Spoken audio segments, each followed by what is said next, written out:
Hello guys, अगर आप भी म्यूचुअल फंड में इन्वेस्टमेंट करना चाहते हैं तो मैं आपको बताता हूँ कि आप म्यूचुअल फंड में इन्वेस्टमेंट कैसे कर सकते हैं। अगर आप एसआईपी करना चाहते हैं तो भी मैं आपको बताऊँगा कि एसआईपी कैसे करनी है और कौन सा म्यूचुअल फंड आपके लिए सही है।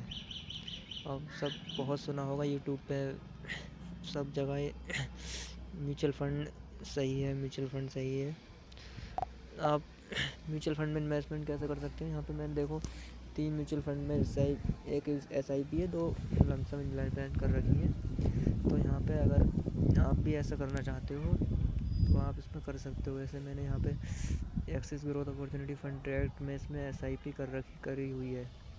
तो अगर आप भी ऐसा म्यूचुअल फंड में इन्वेस्टमेंट करना चाहते हैं तो आप आप अगर नहीं आता है कुछ भी, अगर तुम न्यू हो स्टॉक मार्केट में, तब तुमको सबसे इंडेक्स फंड में एसआईपी करनी होगी। ऐसे ऊपर सर्च करे हुए यहाँ पे सर्च बार में जाओगे, ऊपर यहाँ पे सर्च करना होगा IND index FUD fund, index fund. यहाँ पे UTI निफ्टी 50 इंडेक्स फंड आ गया। यहाँ पे अगर आपको कोई भी रिस्क नहीं लेना है एंड इन्वेस्टमेंट करनी है विदाउट रिस्क के और अच्छे रिटर्न मिले, तो आप इस फंड में इन्वेस्टमेंट कर सकते हो। क्योंकि इंडेक्स फंड बाकी फ़ंडों से बहुत अच्छे होते हैं और इंडेक्स फंड में इन्वेस्टमेंट करना सही माना जाता है। तो इसमें जो होता है कि आप की जो है रिस्क फ्री होता है, बिल्कुल भी रिस्क नहीं होगा इसमें, बहुत कम रिस्क होगा।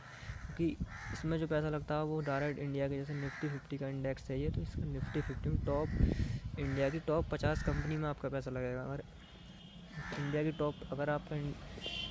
अब इंडिया की टॉप 50 कंपनी तो डूब नहीं सकती, तो इसका मतलब इंडेक्स फंड जो होते हैं वो इंडेक्स के ऊपर इन्वेस्टमेंट होती है उनकी। जैसे BSE का इंडेक्स हो गया, निफ्टी का इंडेक्स है। तो अगर इसमें वन टाइम हम यहाँ पे एसआईपी करेंगे, ठीक है, तो नीचे लिखा हुआ है वन टाइम है और एक है स्टार्ट एसआईपी। यहाँ पे लिखा भी है कि मिनिमम एसआईपी अमाउंट 500। तो यहाँ पे हम वन टाइम करके देखते हैं। वन टाइम करेंगे तो यहाँ पे हमने ऐसी 500 डाला, तो यहाँ पे कह रहा है कि the minimum investment amount is 5000। तो यहाँ पे अगर हम लमसम एक बार में इन्वेस्टमेंट करें तो यहाँ पे हमें 5000 रुपीज़ भरना होगा। उससे कम इस फंड के अंदर हम नहीं भर सकते। लेकिन अगर यहीं पर हम इसमें एसआईपी क्रिएट करते हैं, जैसे हमने एसआईपी करी 500 रुपये की, तो हम यहाँ पे एसआईपी को 500 रुपये से भी स्टार्ट कर सकते हैं इस फंड के अंदर। अगर हम इसमें 500 रुपये की एसआईपी करेंगे तो इसमें देखो एसआईपी की डेट भी 18 ऑफ एवरी मंथ। यहाँ पे तुम एसआईपी की डेट भी अपने हिसाब से कर सकते हो। और यहाँ पे ये एसआईपी की डेट जो है हर महीने की इतनी डेट को आपके अकाउंट से, जो बैंक अकाउंट लिंक होगा उससे आपकी एसआईपी कट जाएगी।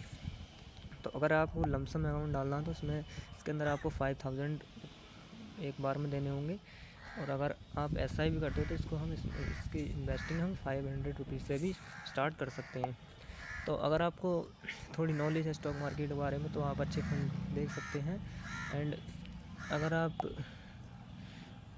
इन्वेस्टमेंट करते हैं तो इन्वेस्टमेंट की सही है, इन्वेस्टमेंट जो है सही रहता है। अगर आप म्यूचुअल फंड के अंदर इन्वेस्टमेंट देखते हैं, जैसे आप जैसे जाओ यहाँ पे गूगल पे जाओगे, क्रोम ब्राउज़र पे, उस वहाँ पे जाके गूगल पे जाके एसआईपी कैलकुलेटर सर्च करना है। एसआईपी कैलकुलेटर सर्च करोगे, वहाँ पे आ जाएंगे बहुत सारे एसआईपी कैलकुलेटर। हाँ, कोई सा भी एक एसआईपी कैलकुलेटर ओपन करने के बाद आप यहाँ पे देख सकते हैं कि हम अगर 500 रुपये मंथली इन्वेस्टमेंट करते हैं और हमें 12 कम से कम ले चलते, ये तो म्यूचुअल इंडेक्स फंड के अंदर बहुत ठीक रिटर्न है, मिल सकते हैं। इससे ज़्यादा ही मिल जाएंगी लेकिन इससे कम नहीं होगी। हम मिनिमम रिटर्न 12% का देख लेते हैं और हम टाइम पीरियड रखते हैं 10 ईयर के लिए। तो अगर हम 10 ईयर के लिए टाइम पीरियड रखते हैं तो अगर हमने 500 रुपये हर मंथ एसआईपी कर रहे हैं तो हमारे पास इन्वेस्टमेंट अमाउंट कितना होगा, 60,000 रुपये। और एस्टिमेट रिटर्न 56,000। मतलब अगर हम 60,000 रुपये हमारे इन्वेस्टमेंट के होंगे और 10 साल बाद हमें 500 रुपये के टोटल वैल्यू 1,16,170 रुपये मिलेंगे। यहीं पर ये होती है कंपाउंडिंग। अगर इसी में अगर आप 10 को 20 कर देते हो, मान लो हमने कर दिए ये, हम नहीं 15 ही करते हैं, हम 15 कर दिया, ठीक है। तो यहाँ पे हमने 15 ईयर बढ़ा दिया टाइम पीरियड। हम रेगुलर 15 साल तक 500 रुपये की हर मंथ एसआईपी करेंगे और हमें 12% के रिटर्न के हिसाब से चलना है। हम मतलब एक्सपेक्ट करते हैं इतना कि हमें इतना मिल जाएगा। तो अब हमें कितना मिला कि हमारी टोटल वैल्यू कितनी होगी 2,52,288, जबकि हमने इन्वेस्ट 90,000 ही करा है बस। यहीं पर हम 20 साल ले लेते हैं, 18, 19, 20, ये देखो 20 साल हो गए। यहाँ पर कंपाउंडिंग क्या है, देखो इन्वेस्टमेंट हमने कितनी करी 1,20,000 रुपये की, टोटल वैल्यू कितनी हुई 4,99,574 रुपये। तो मतलब जितना टाइम बढ़ेगा उतना ही आपकी कंपाउंडिंग का जादू दिखाएगा तुम्हें। वहीं पर हम अगर अभी इसी को 30 साल कर दो, बात ख़त्म। अब तुम देखो नंबर ऑफ, अब तुम देखो इन्वेस्टमेंट की कंपाउंडिंग की पावर देखो। अब तुम यहाँ पे देखो इन्वेस्टमेंट हमने कितनी करी 1,80,000 रुपये की, और यहाँ पे टोटल वैल्यू कितनी है 17,64,957 रुपये की हमारी वैल्यू हो गई। कहाँ पे, सिर्फ 500 रुपये की SIP से हम रेगुलर सिर्फ 500 रुपये से कितने बने 17,64,000। 500 रुपये तो तुम महीने की SIP तक इन्वेस्ट कर ही सकते हो। और यहीं पर हमने सिर्फ minimum amount return of interest लिया था 12% का, यहाँ पे हम कर देते हैं 15, हो सकता है 20 ही मिल जाए, 15 कर देते हैं, ठीक है। यहाँ पे 15 हो गया, 15.1। अब तुम देखो यहाँ पे इन्वेस्टमेंट अमाउंट हमारा 1,80,000 है, लेकिन अगर हमें 15% का रिटर्न मिल गया तब जो है हमारे टोटल वैल्यू होगी, वहीं पर हमारी टोटल वैल्यू होगी, अब टोटल वैल्यू होगी 35,87,905 रुपये।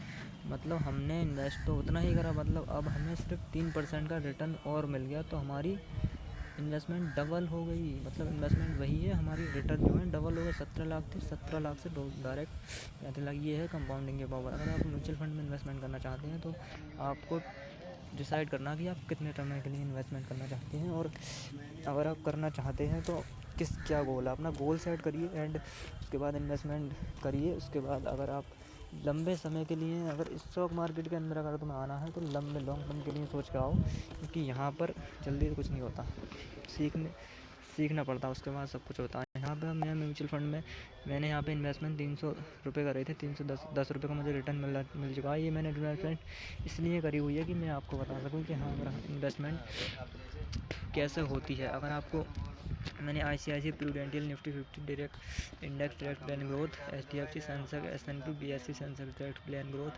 ये अच्छे इन फंडों में मैंने मेरी SIP जो है axis growth opportunity fund direct growth में है। तो यहाँ पर जो है SIP एक ही है, और यहाँ पे मैंने ऊपर जो फंड है उसमें सिर्फ 1 टाइम 100 रुपये इन्वेस्ट करे हैं। अब मैं यहाँ पे ऊपर दिखा देता हूँ निफ्टी ICICI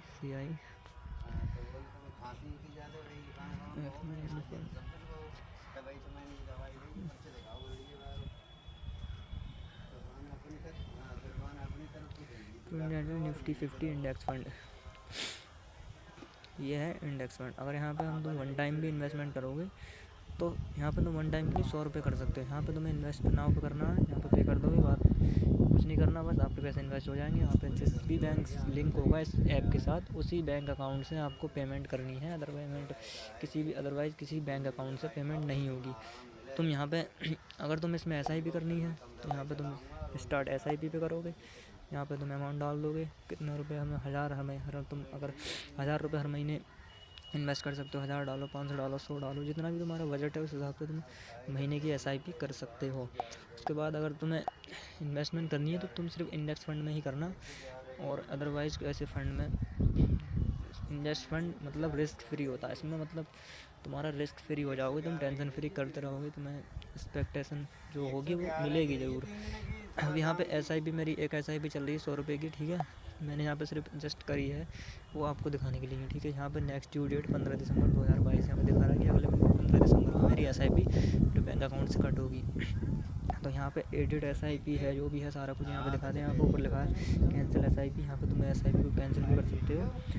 और यहाँ पे नीचे लिखा है एडिट SIP, तुम यहाँ पे एडिट SIP पे करके तुम यहाँ पे SIP को एडिट भी कर सकते हो। मतलब एडिट का मतलब कि अगर आपको 100 रुपये की SIP तुमने कर दी, तुम वहाँ पे एडिट करके, अगर तुम चाहते हो कि हमारा बजट ज़्यादा हो गया, हम 500 रुपये SIP करना चाह रहे हैं, तो आप वहाँ पे एडिट करके 500 रुपये की SIP भी कर सकते हो। यहाँ पे कैंसिल SIP पे करोगे, तुम्हारी SIP कैंसिल हो जाएगी। तो मैं लग रहा है कि मैं SIP अब नहीं करूँगा, क्योंकि ये कोई EMI नहीं है किसी फ़ोन की या किसी किस्तों की EMI चली हुई होती है तुम्हारे किसी प्रोडक्ट की। ऐसा मतलब नहीं है कि अगर आपको SIP कर दी तो आपको देना ही देना है, इसमें ऐसा कुछ भी नहीं है। तुम चाहे तो जब अपना पैसा रिडीम कर सकते हो, जब चाहे तुम पैसा निकाल सकते हो, जब चाहे तुम पैसा डाल सकते हो। यहाँ पे देखो इन्वेस्ट के बराबर में रिडीम लिखा हुआ है, तुम चाहो तो इस पर क्लिक करोगे यहाँ पे लिखा हुआ है इंटर अमाउंट, जितना जैसे तुम्हारे अकाउंट फंड की वैल्यू 10,000 है, 20,000 है, जितने भी तुम्हारे म्यूचुअल फंड में पड़े वहाँ पे तुम अगर जितना निकालना चाहते हो तो यहाँ पे लिख सकते हो। उसके नीचे लिखा हुआ है रिडीम ऑल, उस पर क्लिक करोगे तुम्हारा जितना भी बैंक उसमें म्यूचुअल फंड में पैसा होगा सारा बैंक अकाउंट में चला जाएगा, वो भी एक्सपेक्टेड ट्रांसफर बाई 17 नवंबर। यहाँ पे तुम्हें सारा कुछ दिखा दी जाएगी, ये जो पेमेंट है वो तुम्हारे बैंक में कौन से दिन ट्रांसफ़र की जाएगी। तो अगर यही है, आप म्यूचुअल फंड में इन्वेस्टमेंट कर सकते हैं। अगर कोई आपको प्रॉब्लम आती है तो आप कमेंट सेक्शन में बता दें, एंड चैनल को सब्सक्राइब कर लें, लाइक कर दें, कमेंट करें और बेल आइकन को दबा देना। इस चैनल पर आपको ऐसी शेयर मार्केट से फाइनेंस से रिलेटेड वीडियो मिलती रहेंगी। और इस आप ग्रो से आप कर सकते हो SIP। ग्रो अच्छी ऐप है म्यूचुअल फंड के लिए। तो इसमें आप फ्री अकाउंट खोल लीजिए, लिंक आपको डिस्क्रिप्शन में मिल जाएगा। और इसमें अगर कोई भी एनुअल मेंटेनेंस चार्ज भी नहीं लगता है, ना ही अकाउंट ओपनिंग चार्ज है, ना ही कोई हिडन चार्जेस है। यहाँ पे तुम चाहे तो कुछ भी कर सकते हो। इन्वेस्टमेंट आपको स्टॉक में करनी है तब भी यहाँ से कर सकते हो। आपको स्टॉक में जाना है, जस्ट कोई भी स्टॉक खरीदो, जोमेटो को बाय करो, बस खत्म। यहाँ पे तुम कोई होल्डिंग रख सकते हो, तुम यहाँ पे सारे कुछ कर सकते हो। जो म्यूचुअल फंड के लिए सबसे सही ऐप है। आप यहाँ पे अपनी SIP कर सकते हो म्यूचुअल फंड में। तो इसका लिंक मैं आपको डिस्क्रिप्शन में दे दूँगा, आप यहाँ से डाउनलोड कर लीजिए। एंड जो भी प्रॉब्लम आए तो मुझे कमेंट सेक्शन में बता सकते हैं। एंड तब तक के लिए बाय बाय, टेक केयर।